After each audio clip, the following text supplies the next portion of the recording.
Welcome to The Last Breakfast. Please enjoy the video.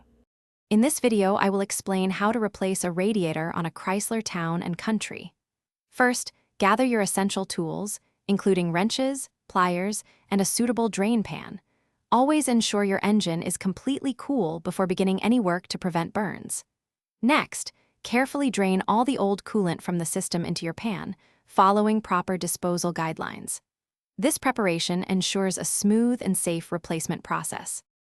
Now, for safety, disconnect the negative terminal of your vehicle's battery. This crucial step prevents any accidental electrical issues during the process. Proceed to carefully remove both the upper and lower radiator hoses, being mindful of any residual coolant.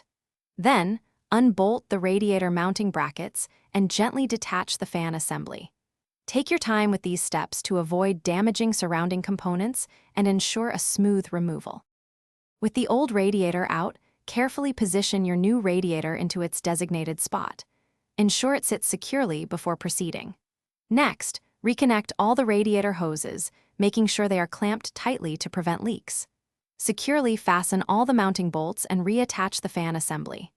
Finally, refill the cooling system with the manufacturer-recommended type and amount of fresh coolant, ensuring proper levels. After refilling, it's crucial to bleed any trapped air from the cooling system.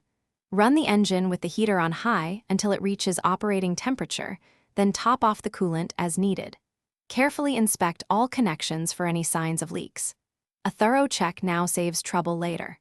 For more great tips and to explore new worlds, check the description for a link to the new Kindle Paperwhite and other fantastic deals.